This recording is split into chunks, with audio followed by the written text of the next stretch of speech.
الحمد لله الذي بيده الملك وهو على كل شيء قدير. الحمد لله الذي كتب الآثار ونسخ الآجال والقلوب عنده مفضية والسر عنده علانية. الحلال ما أحل والحرام ما حرم والدين ما شرع والأمر ما قضى. الخلق خلق والعبد عبد وهو الله الرؤوف الرحيم. أشهد أن لا إله إلا الله وحده لا شريك له وأشهد أن سيدنا وسندنا ومولانا محمدا عبده ورسوله أرسله بالحق بشيرا ونذيرا. أما بعد، قال الله تبارك وتعالى في القرآن المجيد: فأعوذ بالله من الشيطان الرجيم، بسم الله الرحمن الرحيم. فلما بلغ معه السعي قال يا بني إني أرى في المنام أني أذبحك فانظر ماذا ترى. قال يا أبت افعل ما تؤمر ستجدني إن شاء الله من الصابرين. فلما أسلما وتله للجبين قد صدقت الرؤيا إنا كذلك نجزي المحسنين.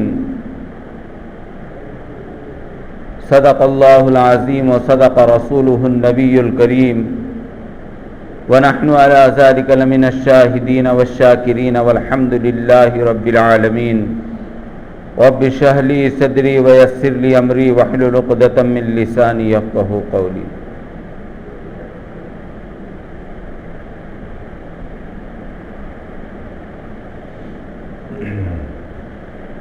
اللہ تبارک و تعالی نے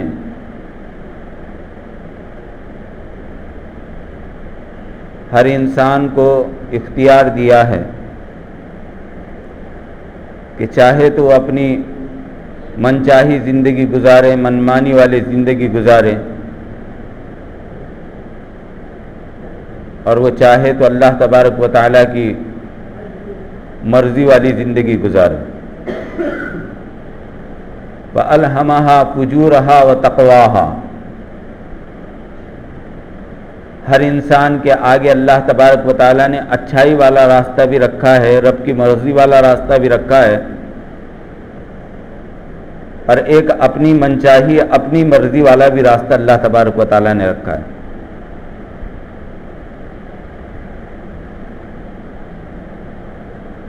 رب چاہی والے راستے کے اوپر دشواریاں ہیں، تھوڑے بہت امتحانات ہیں، تھوڑی بہت تکلیفیں ہیں، لیکن ان تکلیفوں کے بعد، ان پریشانیوں کے بعد، ان حالات کے بعد ہمیشہ ہمیشہ کی نعمتیں بھی اللہ تبارک و تعالیٰ کی طرف سے ہیں. لیکن جی چاہی والا راستہ جو ہے، من چاہی والا راستہ جو ہے، اس میں تھوڑے دنوں کے مزے ہیں، تھوڑے دنوں کا عیش آرام ہے،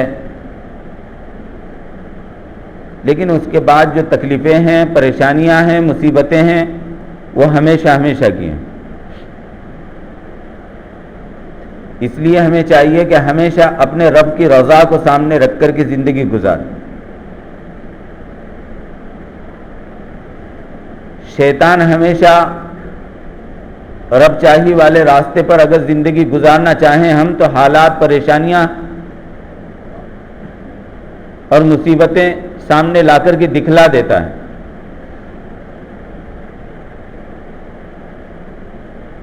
لیکن ان سب کا خیال نہ کرتے ہوئے اللہ تبارک و تعالیٰ کی رضا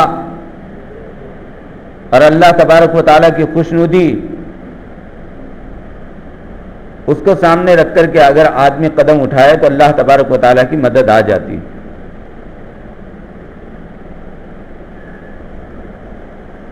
حضرت ابراہیم علیہ السلام کو اللہ تبارک و تعالیٰ نے اپنا خلیل بنایا،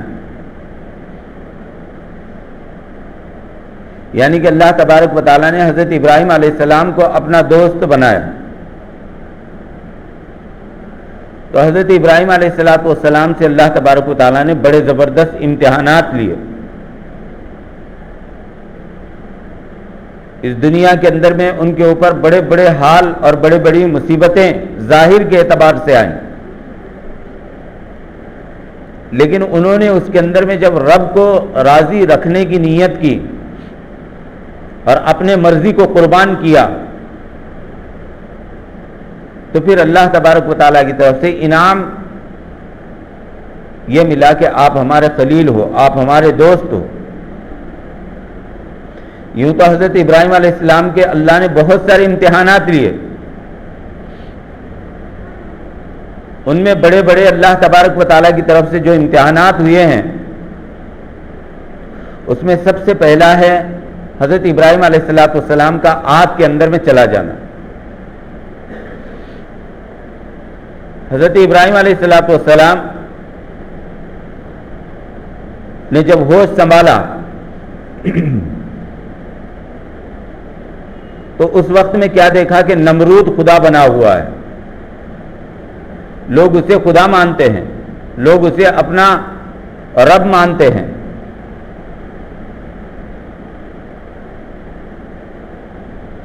نمرود ایسا ظالم بادشاہ تھا کہ اس کے ظلم کی کہانیاں قرآن اور حدیث کے اندر میں بھری پڑی ہیں. لوگ مورتیوں کی پوجا کیا کرتے تھے. حضرت ابراہیم علیہ السلام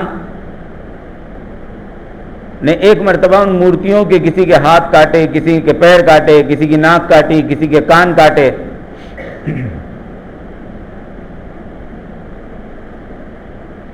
اپنی ماں سے ایک مرتبہ کہنے لگے کہ اماں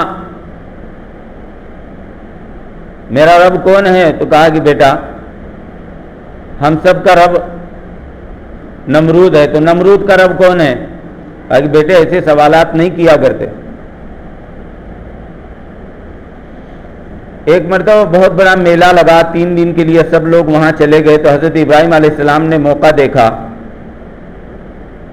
حضرت ابراہیم علیہ السلام کے والد خود مورتیاں بنایا کرتے تھے.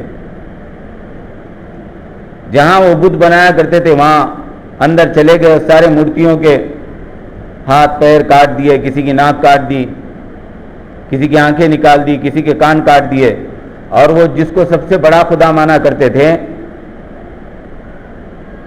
اس کو بھی توڑ دیا. نمرود نے حضرت ابراہیم علیہ السلام کے لیے آگ تیار کی کہ حضرت ابراہیم علیہ السلام کو کیا سزا دی جائے. تو کہا کہ حضرت ابراہیم علیہ السلام کو آگ کے اندر میں جلا دیا جائے. 40 دن تک لکڑیاں اکٹھی کی گئی. یہاں تک کہ روایتوں کے اندر میں آتا ہے کسی عورت کو اگر اولاد نہیں ہوتی تو وہ منت مانا کرتی تھی کہ مجھے اولاد اگر ہو گئی تو 2 من لکڑیاں 3 من لکڑیاں ابراہیم کو جلانے کے لیے میں نظر کر دوں گی. بہرحال آگ کے لیے لکڑیاں کئی دنوں تک اکٹھا ہوتی رہی. حضرت ابراہیم علیہ السلام کے لیے وہ آگ دہکائی گئی، جلائی گئی. حضرت ابراہیم علیہ السلام کو جس دن اس آگ کے اندر میں ڈالنا تھا اس کی پہلی رات حضرت ابراہیم علیہ السلام اللہ کے سامنے آہوزاری کرنے لگے، رونے لگے، دعائیں مانگنے لگے اللہ تبارک تعالیٰ سے. اس لیے نہیں کہ اس آگ سے اللہ تبارک و تعالیٰ مجھے بچا لے، بلکہ حضرت ابراہیم علیہ السلام دعائیں یہ کر رہے ہیں کہ اے اللہ آپ جس جگہ راضی ہیں ابراہیم بھی اس جگہ راضی ہے. آپ دعائیں کر رہے تھے کہ دروازہ کھلا، دیکھا فرشتے آئے ہوئے ہیں. حضرت ابراہیم علیہ السلام نے کہا کہ کون؟ تو کہنے لگے ہم وہ فرشتے ہیں، اللہ تبارک و تعالیٰ کی وہ مخلوق ہیں جس کے ذمے اللہ تبارک و تعالیٰ نے بارش کا برسانہ اور پانی کے خزانے ہمارے ذمے میں رکھے ہوئے ہیں. آگ ایسی تھی کہ وہ آگ کے شعلے آسمان کو چھو رہے ہیں. اگر اوپر سے پرندہ گزر رہا ہے تو اس آگ کی لو لگ کر کے وہ پرندہ جل کر کے اس آگ کے اندر میں گر جایا کرتا تھا. ادھر ان کے مشورے ہو رہے ہیں کہ یہ آگ تو اتنی بڑی ہے اور اتنا دہک رہی ہے، اس میں ابراہیم کو ڈالا کیسے جائے. حضرت ابراہیم علیہ السلام رات میں اللہ تبارک و تعالیٰ کے سامنے آوازاری کر رہے ہیں. فرشتوں نے کہا اگر آپ اشارہ کر دو تو ہم آسمان سے بارش برسا کر کے اس آگ کو بجھا دیں. حضرت ابراہیم علیہ السلام نے کہا کہ اس آگ میں کس کے لیے ڈالا جا رہا ہوں؟ کہ اللہ کے لیے ڈالا جا رہا ہوں. تو اللہ کو پتا ہے اس آگ کے اندر میں مجھے ڈالا جائے گا، تو میرے اللہ کی جو مرضی ہے اس مرضی کے اوپر میں راضی ہوں، مجھے آپ کی کوئی ضرورت نہیں. حسبی اللہ لا الہ الا هو علیہ توکلت. میں نے اللہ تبارک و تعالیٰ کی ذات کے اوپر بھروسہ کر لیا ہے. پھر دروازہ لگایا، پھر آہوزاری کے اندر میں مبتلا ہیں، رو رہے ہیں، اللہ تبارک و تعالیٰ کے سامنے گڑ گڑا رہے ہیں. پھر دروازہ کھلا، فرشتوں کی صفیں ہیں. حضرت ابراہیم علیہ السلام نے کہا کہ کون ہو؟ ہم وہ فرشتے ہیں جس کے ذمے ہوا اللہ تبارک و تعالیٰ نے ہمارے تابع کر دی ہے. اگر آپ کہہ دیں تو اس آگ کو ہم اڑا کر کے نمرود کے محل کی طرف کر دیں گے، اس کا محل جل کر کے خاک ہو جائے گا. اس آگ کو ہم بجھا دیں گے. حضرت ابراہیم علیہ السلام کہتے ہیں کہ نہیں، میرے اللہ کو پتا ہے کہ میں اس کے اندر میں جانے والا ہوں، اور اللہ تبارک و تعالیٰ کی اگر مرضی ہے تو میں اس کے اندر میں جانے کے لیے تیار ہوں. وہ فرشتے چلے گئے. حضرت ابراہیم علیہ السلام نے پھر دروازہ لگایا اور پھر آہوزاری کے اندر میں مبتلا ہیں. پھر دروازہ کھلا تو کیا دیکھتے ہیں؟ جبرائیل علیہ السلام آئے ہیں. جبرائیل کہنے لگے کہ ابراہیم میں آپ کی مدد کروں؟ حضرت ابراہیم علیہ السلام نے کہا حسبی اللہ، میرا اللہ میرے لیے کافی ہے، مجھے آپ کی ضرورت نہیں ہے. اب ان کے مشورے چل رہے ہیں کہ حضرت ابراہیم کو اس آگ کے اندر میں ڈالا کیسے جائے. حضرت ابراہیم علیہ السلام کو جبرائیل علیہ السلام نے مشورہ دیا، اور حضرت ابراہیم علیہ السلام کہنے کہ آپ کیوں مشورے کرتے ہو؟ جس اللہ کے لیے تم نے یہ آگ دہلائی ہے میں خود اس کے اندر میں جانے کے لیے تیار ہوں، میں خود جاؤں گا. ایک روایت کے اندر میں ہے کہ پہلی مرتبہ گوفن کی ایجاد اس وقت میں ہوئی کہ شیطان انسانی شکل کے اندر میں آیا اور اس نے کہا کہ اس طریقے کا ایک اوزار بنا لو جس میں ایک جھولا بنا لو جس میں ابراہیم کو رکھا جائے اور چند لوگ مل کر کے ابراہیم علیہ السلام کو آگ کے اندر میں پھینک دیں. حضرت ابراہیم علیہ السلام کا یہ ایسا امتحان تھا کہ سامنے موت رقص کرتی ہوئی نظر آ رہی ہے. آگ نقصان دیتی ہے، یہ ہم سب جانتے ہیں، لیکن اپنی مرضی قربان کر کے اللہ کی مرضی جہاں ہے وہاں حضرت ابراہیم علیہ السلام تیار ہیں. جب حضرت ابراہیم علیہ السلام کو آگ کے اندر میں پھینکا جا رہا تھا اس وقت میں بھی فرشتے آئے.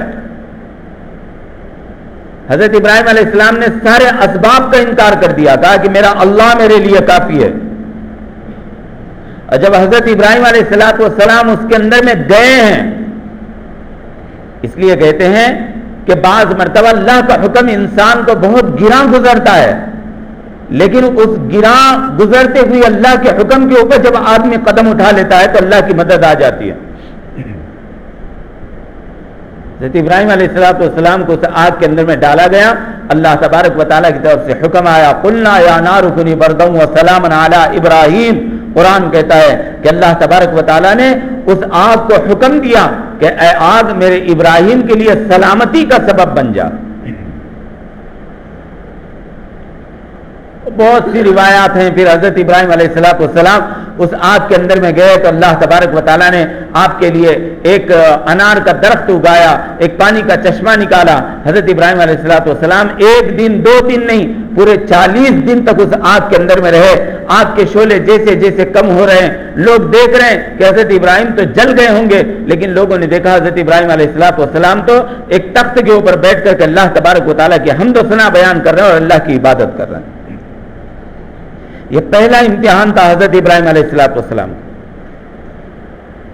دوسرا سب سے بڑا امتحان حضرت ابراہیم علیہ السلام کا یہ تھا کہ اللہ تبارک و تعالیٰ سے کئی دنوں تک دعائیں مانگتے رہے کہ اللہ مجھے ایک اولاد عطا کر دے، مجھے نیک صالح بیٹا عطا کر دے. حضرت ابراہیم علیہ السلام کے رونے کے بعد اور کئی سال تک رونے کے بعد اللہ نے اماں ہاجرہ سے ایک اولاد پیدا کی ہے، جس کو حضرت اسماعیل علیہ السلام کہتے ہیں۔ ملک شام کے اندر میں حضرت ابراہیم علیہ السلام ہیں۔ ایک دن اللہ کی طرف سے حکم آیا کہ ابراہیم چلو نکلو، اپنے بیوی بچے کو لے کر کے نکلو۔ حضرت ابراہیم علیہ السلام نے کہا کہ اللہ کدھر؟ کہا کہ یہ رہبر ہیں، آگے جبرائیل علیہ السلام تھے، ان کے پیچھے پیچھے چلتے رہو، یہ جہاں رکیں گے وہاں اپنے بیوی بچے کو لے کر کے جاؤ۔ حضرت ابراہیم علیہ السلام ملک شام سے چلے، فلسطین کے وہ باغات، نہریں،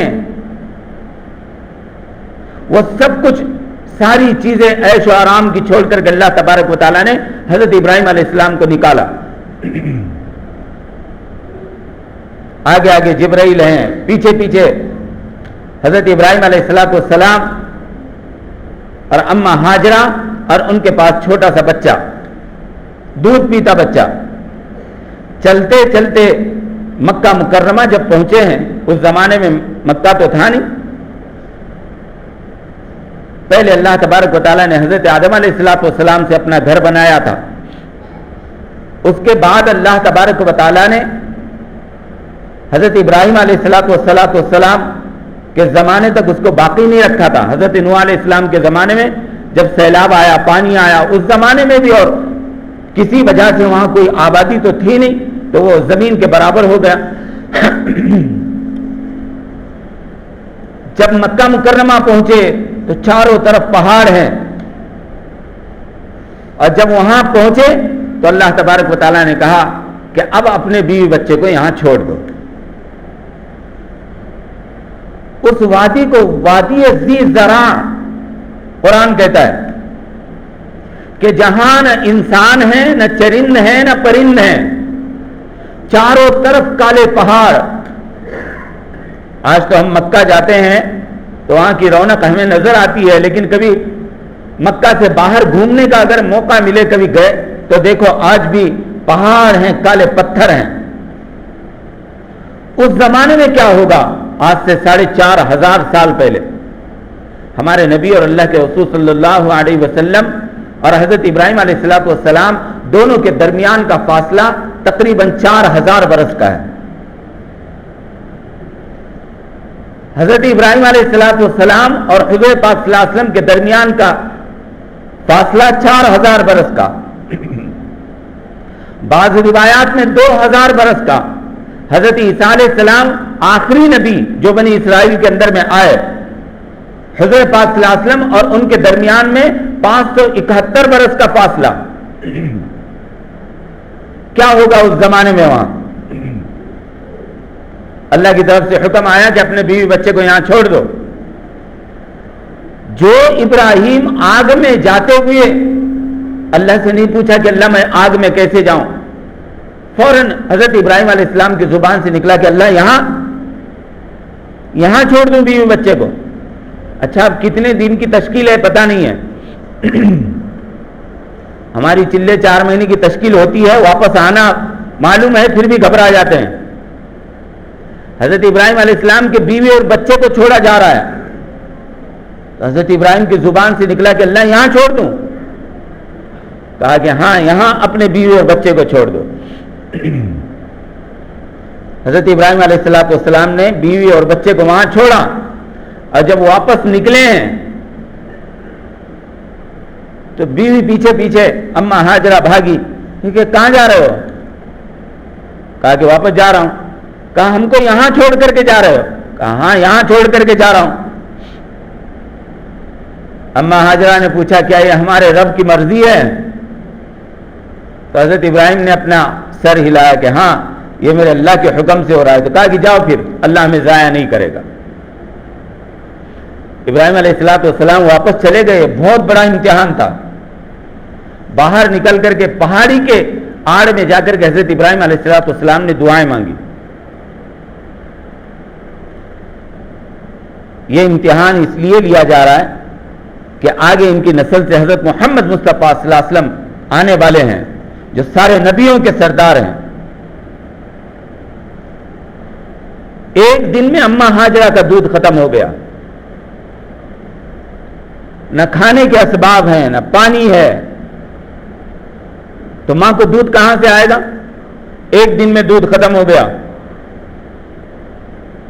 دور دور تک انسان نام کی کوئی چیز نہیں ہے. ہریالی تو 100 کلومیٹر تک دور نظر نہیں آ رہی ہے. پانی کا کہیں کوئی قطرہ نہیں ہے، ایک بوند نہیں ہے. اماں ہاجرہ دوسرے دن دیکھ رہی ہے کہ بچے کا حال خراب ہے، دودھ ختم ہو گیا، بھوک کی وجہ سے بچہ رو رہا ہے، تڑپ رہا ہے. بچے کو زمین کے اوپر ڈالا، اور جو حاجی جاتے ہیں حج کو اور عمرے کو، صفا اور مروہ یہ 2 پہاڑ تھے، ان دونوں پہاڑوں کے بیچ میں حضرت اسماعیل علیہ السلام کو رکھا، اور صفا کے اوپر دوڑ کر کے جاتی ہیں کہ کہیں سے کوئی انسان نظر آئے، کہیں کوئی پانی کا چشمہ نظر آئے تو میں بھی پی لوں اور اپنے بچے کو بھی پلا لوں. لیکن وہاں تو سب ریگستان. صفا کے اوپر دیکھتی ہیں کہ کچھ نہیں ہے، پھر مروہ کے اوپر بھاگتی ہیں. تو اماں ہاجرہ نے 7 چکر لگائے ہیں صفا مروہ کے اوپر، 2 پہاڑوں کے اوپر.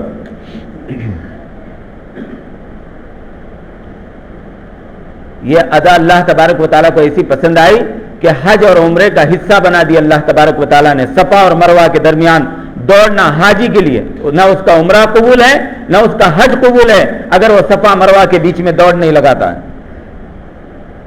جس کو ہم کہتے ہیں صفا مروہ کی سعی کرنا.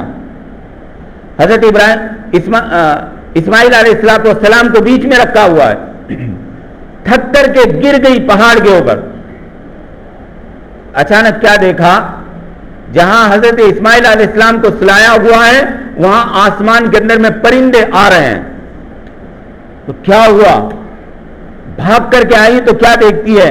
حضرت اسماعیل علیہ السلام کے پیروں کے نیچے سے پانی کا چشمہ نکلا ہوا ہے، اور وہ پانی نکل کر کے بہہ رہا ہے. چاروں طرف سے تھوڑے سے پتھر لگائے، اور جب پانی خوب بہنے لگا تو اماں ہاجرہ نے کہا زمزم. زمزم کا معنی ہے ٹھہر جائے. یہ عربی کا لفظ نہیں ہے، اس زمانے کے اندر میں جو زبان بولی جاتی تھی اس زبان کے اندر میں کہا زمزم، ٹھہر جا. آج پوری سائنس پریشان ہے کہ یہ پانی آتا کہاں سے. وہاں سے 700 کلومیٹر دور طائف تک عربوں نے اس کے اوپر تحقیقات کی، سائنسدانوں نے اس کے اوپر ریسرچ کیا کہ کنویں میں پانی آتا ہے تو کہیں سے جھرنا آتا ہے، وہ جھرنے کے اندر سے پانی آتا ہے تو اس کے پیچھے کہیں کوئی چیز ہوتی ہے جہاں سے وہ پانی آ رہا ہے. لیکن آج تک کسی کو کوئی پتہ نہیں چلا کہ آتا کہاں سے. اتنی بڑی بڑی موٹریں لگی ہوئی ہیں، حاجی پیتے بھی ہیں، نہاتے بھی ہیں، ساتھ میں بھی لاتے ہیں، لیکن آج تک پانی ختم نہیں ہوا. ہزاروں لیٹر پانی 1 منٹ کے اندر میں، 1 سیکنڈ کے اندر میں اندر سے نکل رہا ہے. اللہ کی قدرت، جس وقت میں موٹر چلتی ہے اسی وقت پانی کے چشمے شروع ہو جاتے ہیں، اور جب بند ہوتی ہے تو پانی کے چشمے بند ہو جاتے ہیں. ایسا پانی جو اللہ تبارک و تعالیٰ نے چشمہ جاری کرایا، وہاں سے پانی نکلا، کہا زمزم رک جا.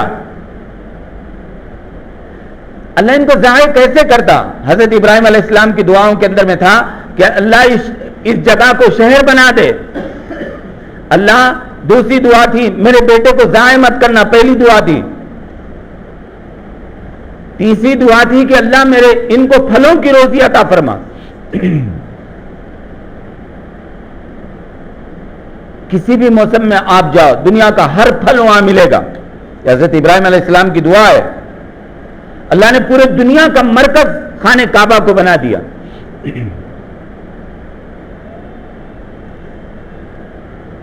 ایک دن نہیں، 2 دن نہیں، 3 دن نہیں، 1 سال کے بعد اللہ نے حکم دیا حضرت ابراہیم علیہ السلام کو جاؤ اپنے بیوی بچوں کو دیکھ کر کے آؤ. بات کرنے کی اجازت نہیں ہے. 1 سال کے بعد، 1 سال کے بعد، کچھ دنوں کے بعد کچھ قافلے یمن سے شام کی طرف تجارت کے لیے جایا کرتے تھے، تو ان قافلے والوں نے دیکھا کہ آسمان میں پرندے اڑ رہے ہیں، تو ظاہر بات ہے یہاں پانی ہے، تو وہ وہاں رک کے اماں ہاجرہ سے اجازت مانگی کہ ہم یہاں رک سکتے ہیں؟ تو انہوں نے کہا کہ ہاں ٹھہر جاؤ۔ تو قافلے رکنے لگے۔ حضرت ابراہیم علیہ السلام 1 سال کے بعد واپس گئے بیوی بچوں کو دیکھنے کے لیے۔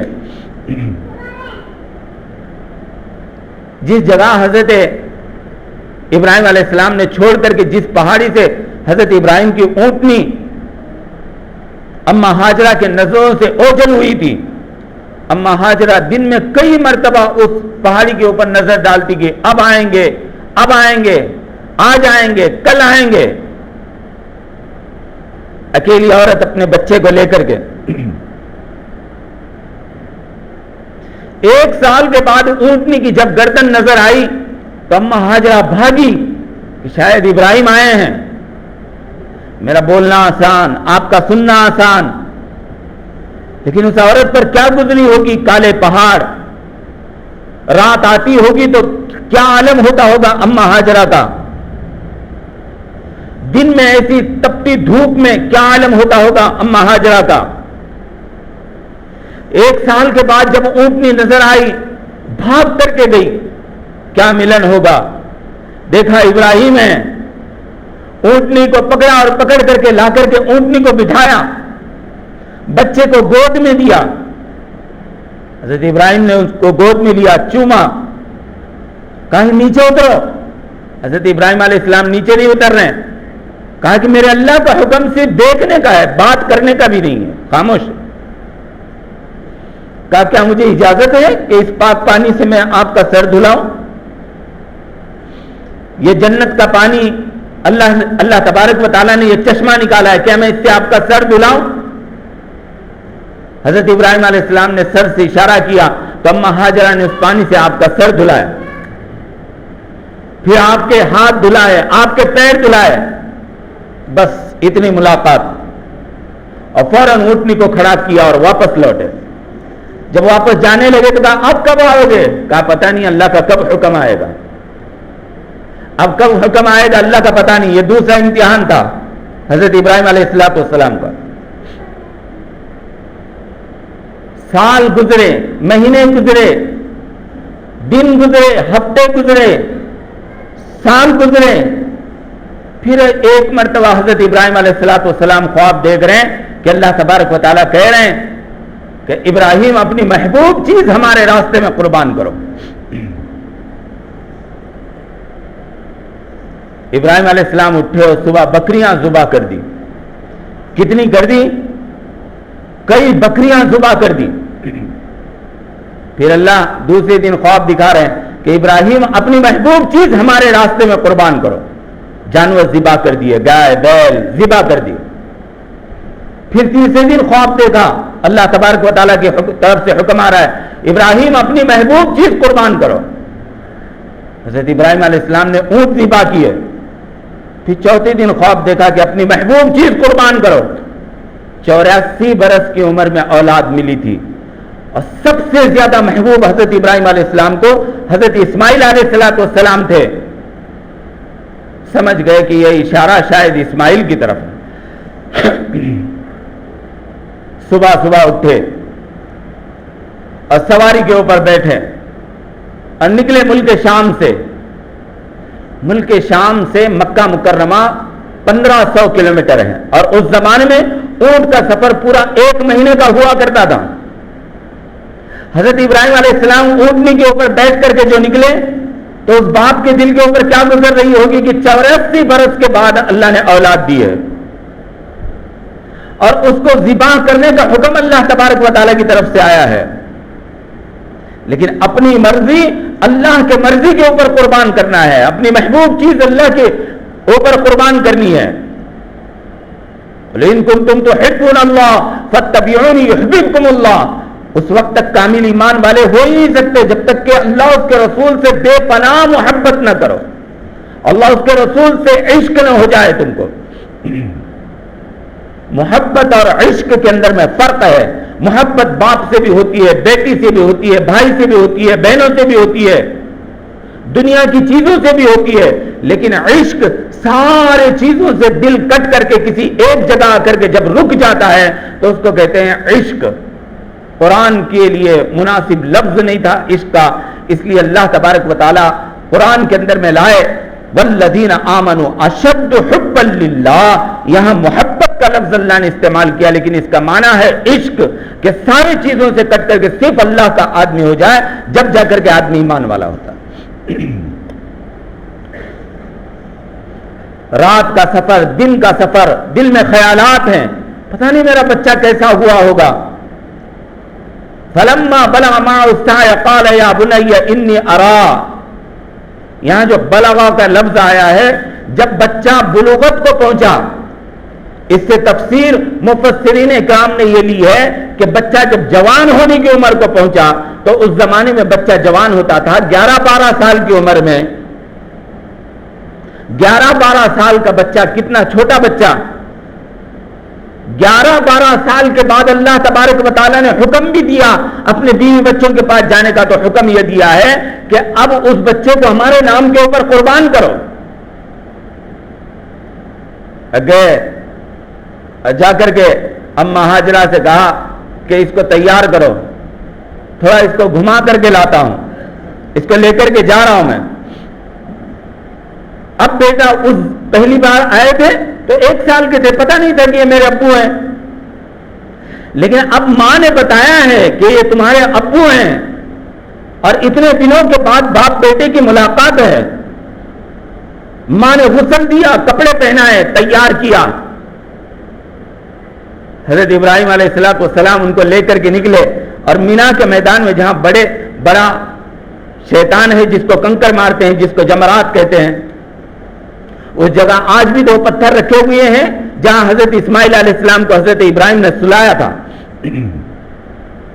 لے کر کے نکلے، اور جب مینا کے میدان میں پہنچے ہیں تو فلما بلغ معه السعي قال يا بني، چھری اپنے ہاتھ میں لی ہوئی ہے اور چھپائی ہوئی ہے۔ فلما بلغ معه السعي قال يا بني اني ارى في المنام اني اذبحك فانظر ماذا ترى، بیٹا میں نے خواب دیکھا ہے، میں تجھے اللہ کے نام کے اوپر ذبح کر رہا ہوں۔ اوہو، اس لیے ماں دیندار ہونا ضروری ہے۔ ابراہیم کی تو ان کے اوپر صحیح طریقے سے چھاؤں بھی نہیں گری ہے، لیکن 12 سال کا بچہ ماں نے تربیت کر کے ایسا تیار کیا ہوا ہے کہ فوراً حضرت اسماعیل کی زبان سے نکلا قال یا ابت افعل ما تؤمر ستجدنی انشاءاللہ من الصابرین، اے میرے ابو آپ کو جو اللہ کی طرف سے حکم ملا ہے آپ اس کو پورا کر دیجئے، انشاءاللہ آپ مجھے صبر کرنے والوں میں سے پاؤ گے۔ حضرت ابراہیم علیہ السلام نے حضرت اسماعیل کو لٹایا، اور لٹا کر کے جب گلے کے اوپر چھری رکھی تو بیٹے نے کہا ابو ذرا تھوڑا رک جائیے۔ کہا کیا ہوا؟ تو اٹھ کر کے کھڑے ہو گئے، امی نے مجھے، آپ نے کیا میرے لیے کفن لائے ہو ساتھ میں؟ تو کفن نہیں ہے تو مجھے میرے ذبح کرنے کے بعد مجھے دفن کیسے کرو گے؟ تو یہ کرتا ہے، آپ اس کرتے کو خراب نہ کریں، اگر آپ مجھے ذبح کرو گے تو خون سے لت پت ہو جائے گا، آپ اس کو نکال کر کے رکھیں۔ حضرت ابراہیم علیہ السلام نے اس کو نکالا۔ اوہو، کیا گزری ہوگی، بچے کو ذبح کرنے کے لیے کرتا نکال رہے ہیں، اور نکالا اور پھر بچے کو لٹایا، اور پھر جب چھری رکھی تو کہا ابو رک جاؤ۔ کہا کیا ہے؟ پھر اٹھ کر کے کھڑے ہو گئے حضرت اسماعیل علیہ السلام۔ کہا کہ ابو اب امی پوچھیں گے کہ میرا بیٹا کہاں ہے تو کیا جواب دو گے؟ ایک کام کرو، یہ میری ایک چادر ہے، اس چادر کو لے جا کر کے میرے منہ کو دینا، شاید ساری زندگی اس چادر کو دے کر کے دل کو تسلی کریں گی کہ یہ میرا بیٹا تھا۔ چادر نکالی، پھر لیٹ گئے، پھر جب چھری رکھی تو تیسری مرتبہ روایت کے اندر میں آتا ہے حضرت اسماعیل اٹھ کر کھڑے ہو گئے، ابو 1 منٹ رک جاؤ۔ کہا کیا ہے؟ تو کہا کہ بیٹا ابو آپ مجھے ذبح کرو گے، آپ کی ہمت نہیں ہوگی، آپ کے ہاتھ کانپیں گے کیونکہ میرا چہرہ آپ کے سامنے ہوگا، آپ ایک کام کرو، یہ جو کرتا ہے اس کی پٹی اپنی آنکھوں کے اوپر باندھ لو اور مجھے اوندا لٹا دو۔ حضرت ابراہیم علیہ السلام نے روایات کے اندر میں آتا ہے حضرت اپنے آنکھوں کے اوپر پٹی باندھی اور حضرت اسماعیل علیہ السلام کو اوندا لٹایا، اور حضرت اسماعیل کے کمر کے اوپر ہی اپنا گھٹنا رکھا، بایاں گھٹنا رکھا، اور بائیں ہاتھ سے حضرت اسماعیل کے ایسے بال پکڑے، اور روایت کے اندر میں آتا ہے ایسے منڈی جو اٹھائی اور گلے کے اوپر چھری جو رکھی، تو آسمان میں فرشتوں کے رونے کا کوہرام مچ گیا کہ اللہ یہ کیسا امتحان. 94 برس کا عمر کا یہ بوڑھا اپنے بیٹے کے گلے کے اوپر چھری کیسے چلا رہا؟ اللہ آپ یہ کیسا امتحان لے رہے ہیں؟ جب چھری رکھی ہو ایسے چلانا چاہا تو آسمان کے فرشتے انسانی تاریخ میں 2 مرتبہ روئے ہیں. ایک جب حضرت اسماعیل علیہ السلام کے گلے کے اوپر حضرت ابراہیم نے چھری رکھی، اور دوسرا جب طائف کے سفر میں میرے اور آپ کے نبی حضرت محمد مصطفیٰ صلی اللہ علیہ وسلم کے اوپر پتھر برسے اور ان کے بدن سے جو خون نکلنے لگا تو آسمان میں فرشتوں کے رونے کا کوہرام مچ گیا. یہ 2 موقع تھے جس وقت میں آسمان کے فرشتے روئے ہیں. حضرت ابراہیم نے گلے کے اوپر چھری رکھی، اب جو چھری چلی تو آپ کو پتا چلا کہ کٹ گیا ہے گلا. اب گلا کٹ گیا ہے تو آپ فوراً ایسے چھوڑ کر کے ایسے پاس میں بیٹھے اور آنکھوں کی پٹی نہیں نکل رہی ہے. اللہ کی طرف سے حکم آیا کہ ابراہیم یہ آنکھوں کی پٹی نکال لو. حضرت ابراہیم علیہ السلام کہ نکال لوں. اب بیٹے کو دیکھنا ہے کیسے ذبح ہوا، بچے کو کیسے دیکھ سکتا ہوں؟ اللہ نے کہا تم پٹی تو نکالو. اب جب انہوں نے پٹی نکالی تو کیا دیکھا کہ دمبا ذبح ہوا پڑا ہے. اللہ کی طرف سے حکم آیا کہ جبرائیل جاؤ اس سے پہلے کہ میرے اسماعیل کے گلے کے اوپر چھری چلے. حضرت ابراہیم علیہ السلام کی نسل سے 4000 نبی پیدا ہوئے ہیں، لیکن حضرت اسماعیل علیہ السلام کی نسل میں اللہ تبارک و تعالیٰ کو حضور پاک صلی اللہ علیہ وسلم کو پیدا کرنا تھا. اس لیے تعمیر جتنی مضبوط کرنی ہو اس کی بنیاد اور اس کا پایا اتنا زیادہ مضبوط کیا جاتا ہے. محمد مصطفیٰ صلی اللہ علیہ وسلم سارے نبیوں کا سردار ان کی نسل سے پیدا ہونے والا ہے تو ان کا امتحان بھی اتنا زبردست اللہ تبارک. بس پھر اللہ کی طرف سے حکم آیا قد صدقت الرؤيا انا كذلك نجزي المحسنين فلما طلها للجبين. حضرت ابراہیم علیہ السلام نے جب گلے پر چھری چلائی تو اس وقت میں کہا انی وجہت وجہی للذی فطر السماوات والارض حنیفا وما انا من المشرکین. کہ اللہ کیا تجھے یہ لگتا تھا کہ میں اپنے بچے کو قربان نہیں کروں گا، کہ اللہ آپ کے حکم کو پورا نہیں کروں گا؟ میرا سب کچھ آپ کا ہے، میں نے قربان کر دیا. پھر اللہ تبارک و تعالیٰ نے کہا کہ ابراہیم تو نے اپنا خوف سچ کر دکھایا. سلام علی ابراہیم، تجھے آج کے بعد قیامت تک میرا سلام ہے، صبح شام اب تیرا رب خود تجھے سلام کرے گا، اللہ کی طرف سے سلام. اور یہ تیری قربانی تیرے نسل سے آنے والا جو میرا نبی ہے اس کی امت کے اوپر میں اس کو واجب کر دوں گا کہ قیامت تک جو خون کا قطرہ زمین پر گرے گا، حضور پاک صلی اللہ علیہ وسلم کی امت کے اندر کا جو شخص اللہ کے نام کے اوپر جانور ذبح کرے گا اس کا خون کا قطرہ زمین پر گرنے سے پہلے اللہ اس کی مغفرت فرما دے گا، اس کے نام اعمال کے اندر میں نیکیاں ڈال دی جائیں گی. تو یہ قربانی جو عید الاضحیٰ ہے یہ ہے کہ ایک باپ کا امتحان لیا. وقت کی کمی کی وجہ سے میں نے واقعے کو مختصر کر کے بتایا. ہمارے لیے تو اللہ کا حکم اتنا ہے کہ تم جانور ذبح کرو، ہمیں اپنی اولاد کے گلے کے اوپر چھری چلانے کا حکم نہیں ہے.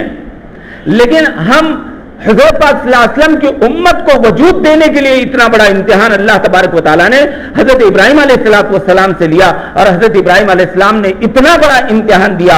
ہمیں اتنا بڑا امتحان نہیں دینا ہے، ہمیں تو بس جانور خریدنا ہے. قربانی کے ایام میں جس کے پاس ایک جانور کے حصے کے پیسے ہیں اس کے اوپر قربانی واجب ہے، اس کے اوپر قربانی واجب ہے. اگر قربانی کے ایام میں رمضان میں یا سال جس مال کے اوپر گزر جائے اس کے اوپر زکوٰۃ واجب ہے، اس کے اوپر زکوٰۃ فرض ہے. لیکن قربانی کا مسئلہ ایسا نہیں ہے. قربانی کے دنوں میں اگر تمہارے پاس اتنی رقم ہے کہ آپ ایک حصہ خرید سکتے ہو تو آپ کے اوپر قربانی واجب ہے، آپ کے اوپر قربانی واجب ہے. اللہ اس کے رسول سے محبت نہیں، دین سے محبت نہیں، اس لیے اپنے سارے تقاضے پورے ہوتے ہیں. 50,000 ہزار کے 20,000 ہزار کے موبائل جیب میں رکھنے کے لیے پیسہ ہے، لیکن 1,000 2,000 3,000 کا حصہ لینے کا جب بات آتی ہے تو اس سال تھوڑا سا حالات خراب ہیں، آئندہ سال دیکھیں گے، اس سال قربانی نہیں لیں گے. یہ ہمارا ایمان ہے. ہم اپنی اولاد کے گلے کے اوپر کیا چھری چلائیں گے؟ قربانی کے گوشت کے اندر میں اللہ تبارک و تعالیٰ نے برکتیں رکھی ہیں. تو اپنی استعداد کے مطابق قربانی کریں. یہ حضرت ابراہیم علیہ السلام کی سب سے بڑی سنت، اور ہمارے نبی صلی اللہ علیہ وسلم ہر سال جانوروں کی قربانی کیا کرتے تھے. اور کئی اونٹ حضرت پاک صلی اللہ علیہ وسلم اپنی امت کی طرف سے قربانی دیا کرتے تھے کہ قیامت تک آنے والی میری امت کی طرف سے قربانی ہے. تو اگر اللہ نے ہمیں استعداد دیا ہے اور مال دیا ہے تو اپنی قربانی کے ساتھ میں حضرت پاک صلی اللہ علیہ وسلم کے نام سے بھی قربانی کر سکتے ہیں. اگر اپنی قربانی باقی رکھ کے باپ کے نام سے، دادا کے نام سے، چاچا کے نام سے، مرحومین کے نام سے قربانی نہیں ہوتی، میرے اوپر قربانی واجب ہے اور میں صاحب نصاب ہوں اور میں اپنی چھوڑ کر کے اگر اپنے ابو کے نام سے لے رہا ہوں، اپنے دادا کے نام سے لے رہا ہوں کہ نہیں میرے ابو کا حصہ میں لے رہا ہوں، تو وہ قربانی کہاں سے ہوگی؟ جب میرے اوپر واجب ہے تو پہلے میری قربانی ہوگی، اس کے بعد اگر حصہ بچتا ہے تو پھر ہم اللہ کے نبی کی طرف سے، اپنے مرحومین کی طرف سے قربانی کا حصہ لیں گے. اور بھی بہت سارے مسائل ہیں، اللہ اگر موقع دیں عید کی نماز سے پہلے اسی مسجد کے اندر میں جب عید کی نماز ہوگی اس سے پہلے اور چند مسائل آپ حضرات کے سامنے پیش کیے جائیں گے. اللہ ہم سب کو عمل کی توفیق نصیب فرمائے. وآخر دعوانا الحمدللہ رب العالمین. سنت پڑھ لیں.